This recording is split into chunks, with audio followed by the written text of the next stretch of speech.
हमारे रहते आप बेरोजगार क्यों हैं? सरकारी नौकरी की सबसे अच्छी तैयारी, सबसे अच्छे अध्यापक, सबसे कम फीस, हरियाणा का नंबर 1 कोचिंग सेंटर ICS। बहुत अच्छी है, लोगों का प्यार है। हम तो ऐसे ही रहते हैं भाई, रैली के रूप में ही चलते हैं, घर में भी ऐसे ही रहते हैं। बहुत अच्छी रैली हुई है, बहुत अच्छे लोग आए हैं। किस तरह का माहौल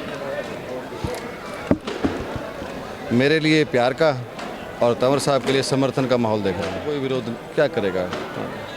किसका? मैं रतिया कालावाली का मेरे को संज्ञान में नहीं है मामला। हो सकता है कोई सेंटिमेंट्स, किसी के विचार ना मिलते हों, हो सकता है कोई आदमी विरोध कर रहा होता है, होगा। कई बार घर में भी विचार नहीं मिलते, कोई बच्चा कोई चीज़ नहीं मांगे तो रोने लग जाता है, तो हो सकता है उनके सेंटिमेंट्स कुछ हो भाई, मेरे को उसके बारे में ज्ञान नहीं है। मेरा तो कोई विरोध नहीं है भाई, मैं तो सबको प्यार करता हूँ, और कोई करे तो कर ले भाई, उसका भी स्वागत है। टेक्निकली उनकी पहली गारंटी को अगर आप देखेंगे तो फिजिबिलिटी से बाहर है वो। आप जब जनसंख्या को उससे गुना करते हैं, जो रकम उन्होंने लिख रखी है, तो टेक्निकली फिजिबिलिटी से बाहर है। आप लोग पढ़े लिखे लोग हैं, पहला घोषणा पत्र का उनका पहला लाइन ही उनकी गलत है। तो गारंटी तो मोदी जी ने दे ही रखी है पहले से, उनको देने की ज़रूरत क्या है? मोदी जी ने इज्जत की गारंटी दे रखी है, स्वास्थ्य की गारंटी दे रखी है, बिना खर्ची पर्ची की गारंटी दे रखी है, घर का राशन पहुंचाने की गारंटी दे रखी है, और कौन सी गारंटी चाहिए? और अभी तीसरी बार बढ़ेंगे तो छोटे मोटे जो भ्रष्टाचारी जो बचे हुए हैं, जो ठग हैं, कोई नहीं बचेगा और बिल्कुल राम राज आ जाएगा। मोदी जी ने राम मंदिर के लिए क्या क्या किया है आप सोच सकते हैं? कोई कर सकता है क्या इतना?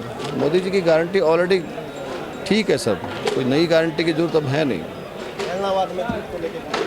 इलाहाबाद में जीत को लेकर कॉन्फिडेंट हूँ मैं। आप भी शायद लगता है आपको भी ऐसा महसूस होता होगा, और बाकी कोई कमी है तो और मेहनत करेंगे। मुझे बाकी का तो देखो नहीं पता, मुझे लगता नहीं कि चुनौती आ रही है। भारतीय जनता पार्टी का कार्यकर्ता ग्राउंड लेवल पे काम करता है और हर एक को दिखाई नहीं देता है।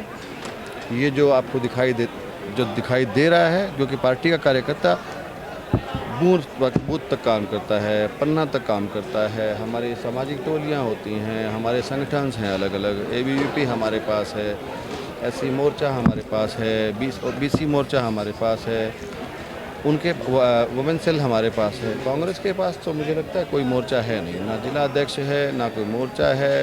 पन्ना प्रमुख की तो बात ही अलग है। तो मुझे नहीं लगता कि कोई चुनाव में कोई समस्या है, कि चुनाव बहुत अच्छा जाएगा। हम अपने परिवार की बात करते हैं, इलाहाबाद हमारा परिवार की तरह है। किसान को जो चाहिए सबसे पहले चाहिए, हांडे की बात मुख्यमंत्री जी कर रहे थे, हांडो चाहिए। जो हांडो ही नहीं होती तो पानी को नहीं हुआ।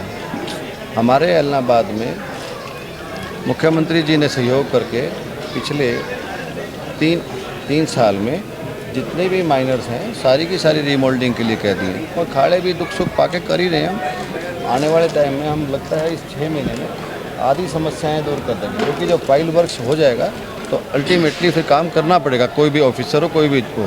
तो हम कागजी काम तो सारा पूरा कर लेंगे, और टेंडर्स भी हमारे शुरू हो गए हैं। चुनाव में थोड़ी सी दिक्कत हमें आ गई, हम डिले पे आ गए, लेकिन ये लंबा प्रोसेस है, हम इसको पूरा करेंगे। पिछले कई दिनों में कई आपकी बीजेपी पार्टी के पूर्व विधायक हैं, वो भूपेंद्र सिंह हुड्डा के साथ कांग्रेस में चले गए। मैंने तो नहीं सुना कोई गया, बताइए कौन? कैलाश जी INLD की सांसद रही हैं, विधायक तो नहीं थी, अभी नहीं थी, पहले था। हो सकता है उनकी कोई व्यथा रही हो, इसका जवाब तो खैर वही दे पाएंगे, क्योंकि राजनीति में तो लोग इधर उधर होते ही रहते हैं। हो सकता है उनका मन बदल जाए, वापस आ जाए। कप्तान साहब, आपके समर्थक सेमीफाइनल मैच मान रहे हैं? मेरे यही तो समस्या आ गई है कि मेरे पास कोई समर्थक है नहीं। असल में मेरा कोई समर्थक नहीं है, मेरे सब साथी हैं। हम साथी बना के चलते हैं, समर्थक बना के नहीं चलते। इतने बड़े नेता नहीं हैं, हम भाइयों की तरह रहते हैं। सेमीफाइनल मान रहे हैं जी, कहते हैं ये सेमीफाइनल आगे कप्तान साहब का फाइनल है। इनकी मर्जी है, जो चाहेंगे वो कहेंगे, वो जो कहेंगे वो करेंगे।